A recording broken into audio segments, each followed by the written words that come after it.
Okay, thank you. This is like a combination of the two presentations that they were in the program, because they are very much related. And what I wanted to talk to you about is how can we treat glaucoma with gene therapy in a slightly different approach that you heard from Dr. Fingal, that is targeting to correct a defect in a gene. We are more inclined to look for general pathways so that we could treat all glaucomas with genes, that they will be more specific and longer duration of action than just conventional drugs. We want them to deliver genes to the trabecular meshwork, to lower AOP. We can do it two ways, or to the retinal ganglion cells through neuroprotection. I always like the idea of getting rid of the insult rather than protecting from the insult. So that's what in our lab we are focusing more in trying to lower intraocular pressure with genes. But if you are going to go you can do all the preclinical work in the lab, but if you are going to go to the clinical trial, or if you have the intent to go to a clinical trial, you have to take care of many different parameters that I'm going to outline here. For the trabecular meshwork, we have some vectors, that is the adenoviral vectors, that they are very, very efficient for the trabecular meshwork. And we have tested them in human tissue and in monkeys. This is going in collaboration with Paul Kaufman. And they are very efficient, and with a single dose intracameral, in monkeys we get close to 40 days. But we want something that it lasts a little longer. But nevertheless, these vectors are going to be very useful for us to learn a number of parameters that we need. So, as I said, adenovirus are great tools for the trabecular meshwork preclinical study. They can serve to identify candidate genes that lower IOP. They can serve to identify and study regulatory elements. You have to remember that if you are going to use gene therapy, you have to regulate the gene, because it could be as bad to have deliver a gene that is turned on all the time as not having it. So it's very important that you study regulatory elements and you can turn the gene on and off. And then we can use also adenovirus to create animal models of elevated IOP. So one of the first thing that we need to study with adenovirus is promoters. We need to send in the gene to the correct tissue. If we are going to inject a vector, the gene needs to go to the tissue where it is needed. One of the promoters that we have been doing some work with is the alpha B crystalline promoter, based in an expression study that is show the alpha B crystalline was expressed on the juxtacanalicular region of the TM. So we decided to get a region of the promoter that encompass like about 700 base pairs, and we fuse it to a reporter gene, and we injected into human organ cultures from post-mortem donors in living rats and in monkeys. And as you can see here, the cornea is not transduced. When you see the blue color, that means that the gene is expressed. So we see that this promoter is really a good one to target to the trabecular meshwork. One element that we are really very interested to is in pressure regulatory elements. We want to activate the transgene only when the IOP is elevated. So if a patient has the transgene in the trabecular meshwork and it doesn't have on the variation of pressure, then the gene is not on and it's only on with that. So what was the strategy that we follow for this? We first performed a study that has been published for a while. What kind of genes were upregulated with pressure? One of those two genes were the matrix GLA gene, that is MGP, or a gene that is called angiopoietin-like 7. So the strategy that we did with this is we got the promoters of these two genes because we thought that they will respond to the then we fused a gene that we could analyze. Then we use a perfusion system with human post-mortem eyes, and in which we perfuse the eyes that we get from the eye bank, and then we inject it through a valve with the vectors. And since this gene, the reporter gene, is secreted, we get the effluents and measure how much expression of this gene was. So one of the eyes, we just keep it at the baseline pressure with a delta P of 0, and the other eye, we give it an insult, and we try to see if the reporter gene is more elevated. And here are the results of that. So far we have like 4 pairs of eyes, and it seems that with the MGP elements that we choose, this is responding very nicely to pressures. This will be very good when we get to the design of the clinical trial vector, because we can use these elements, we can fuse them to the therapeutic gene that we want and get it expressed only when the pressure is high. Another very important thing is the inducible promoters, and we study this by using the glucocorticoid response elements with the intent of treating steroid glaucoma. So we want to activate the transgene only when the steroid is present.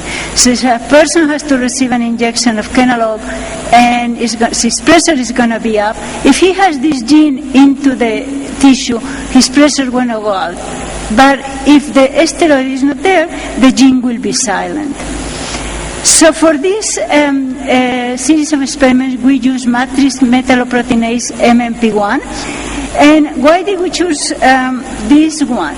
Well, it's well established that an elevated IOP in steroid glaucoma is associated with an increase of extracellular matrix deposition. MMP1 is an interstitial collagenase and breaks down collagen types 1, 2, and 3. And these collagens are an integral component of the ETM extracellular scaffold. And also we had identified that when you really MMP1 is downregulated by dexamethasone. So we thought that we can counteract this downregulation by using MMP1 as a gene. So this is the vectors that we constructed. We constructed an MMP1 vector that it had a GRE regulatory element. This is glucocorticoid response elements. In the presence of DEX, the gene will be on.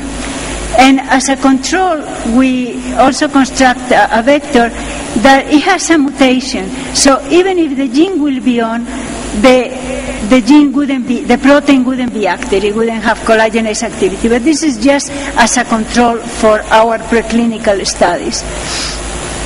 We characterize the production of this, how this vector works, and it works really very nicely. If we don't have DEX, we get very little expression. But if we have DEX, expression is very high. Somehow the green disappears. And the same with the mutant. And the same happens at the level of messenger RNA or of messenger. And also the protein that we produce is active. Here is, we incubate just rat collagen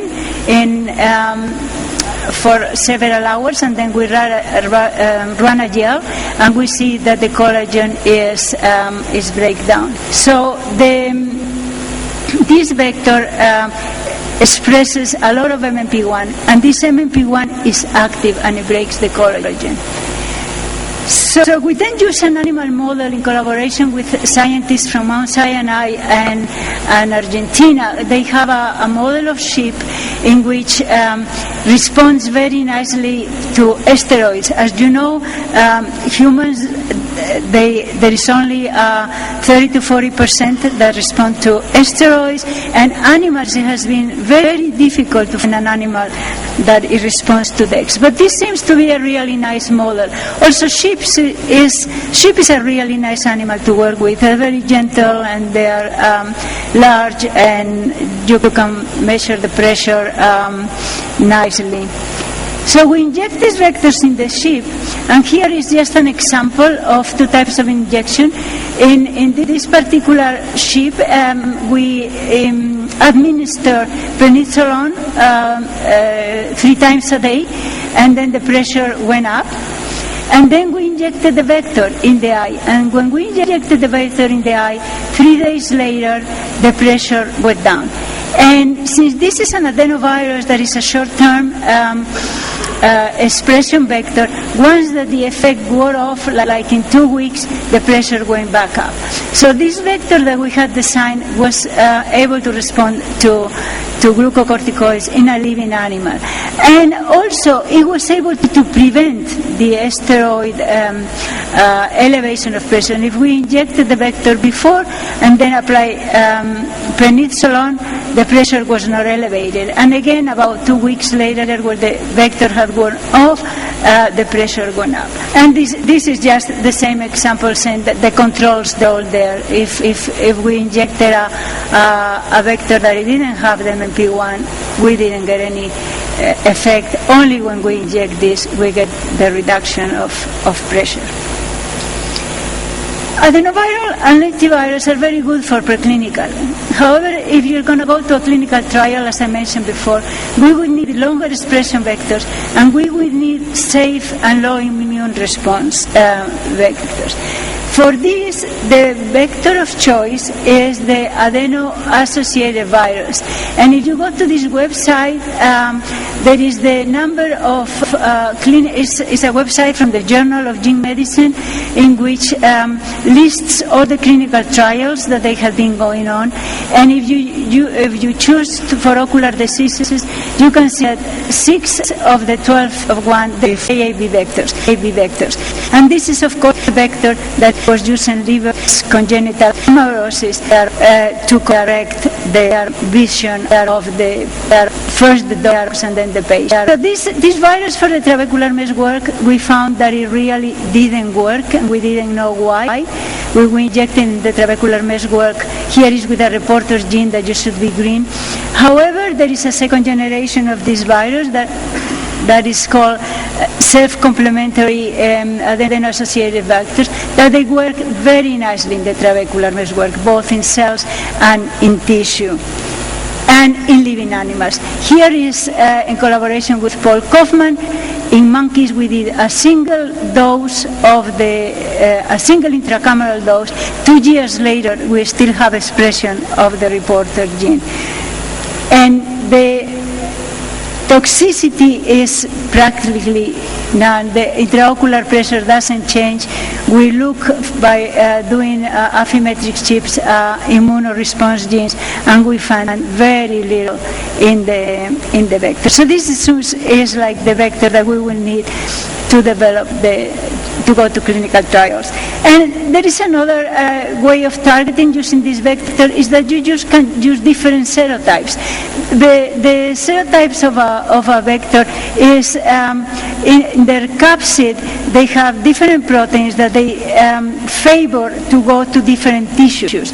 We have tested serotype 2 is the most standard one, the one used on livers, and we tested 5, 1, and 8, and as you can see, each one goes different. Like SS1A doesn't go to the corneal endothelial, that's one tissue that we want to avoid. 5, it really transduces the corneal endothelium. We don't want that.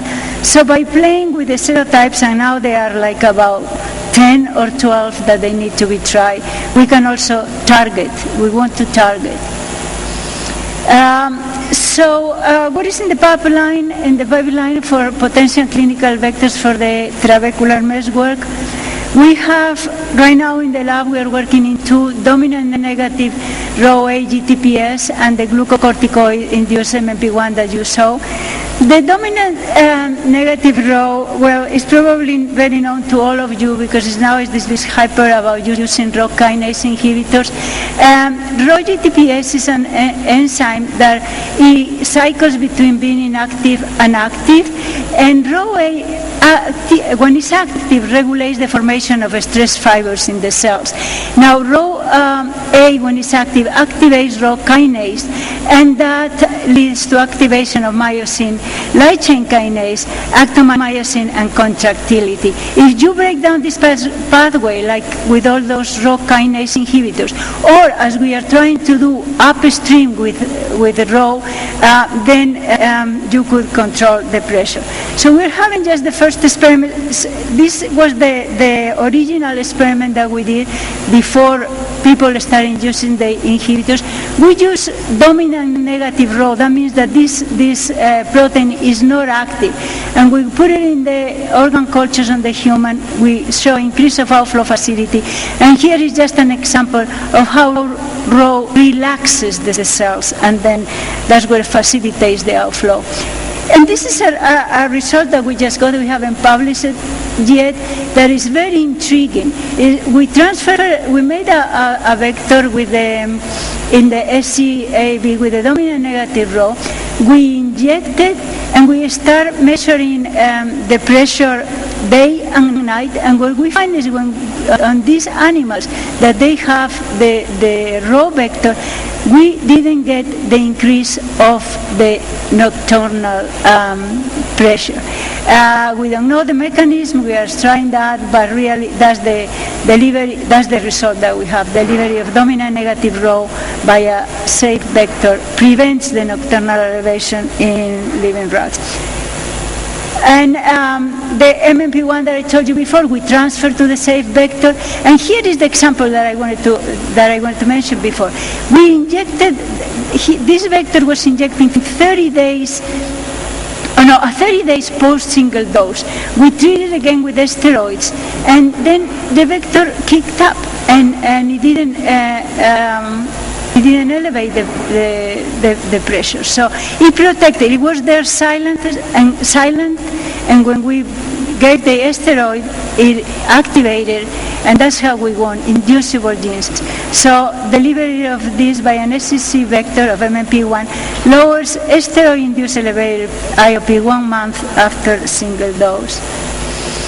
And this is the last part of the talk that actually was supposed to be the second talk. That I will be a little brief, but adenoviruses are very good also to create animal models. As you know, if we want to say genes that lower intraocular pressure, we need good animal models. And for the trabecular meshwork, there is no such a thing. The models available, they just destroy the trabecular meshwork, is with laser or with saline injection in the episcleral veins. So we wanted a model that leave the trabecular meshwork intact.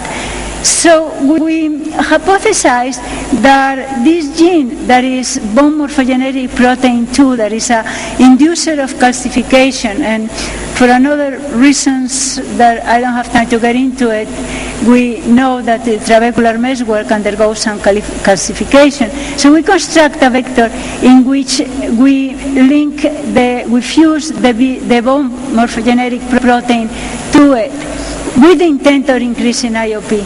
And we first tested in cells, and really it produces a strong calcification on the cells. And this is measured by a marker of calcification that is alkaline phosphatase or by calcium. So the vector was working nicely.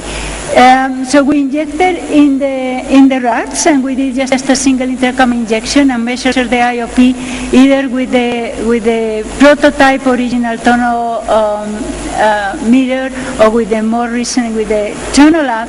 And what we find is that the pressure, even using any of the instruments to measure, it was really very elevated, and it was sustained. This is the area under the of the animals that had the vector injected, and in the contralateral eye as a control, we just inject the vector that we call empty. It doesn't have any gene. And this is, I think, my last slide, is does this model work? These are experiments that we just submitted. And sure enough, when we tried Lumigan, and we also tried another drugs, but this was the one that it worked better.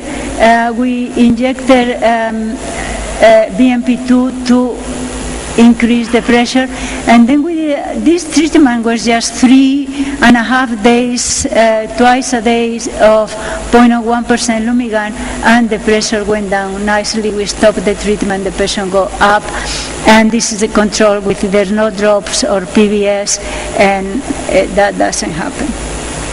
So as a concluding thoughts of all this development of gene therapy, we have that first, of course, that these second generation self-complementary vectors appear to be potentially clinical tool for long-term safe delivery of genes to the trabecular meshwork. Tissue-specific promoters and viral serotypes will tiger genes to the trabecular meshwork and avoid, especially the corneal endothelial. That's the tissue we want to avoid. Inducible elements in response to glaucomatous conditions would avoid overproduction and allow therapeutic gene application, and that goes with pressure and with glucocorticoids. And then these two genes that we are studying are emergency as good potential candidates for gene therapy of glaucoma.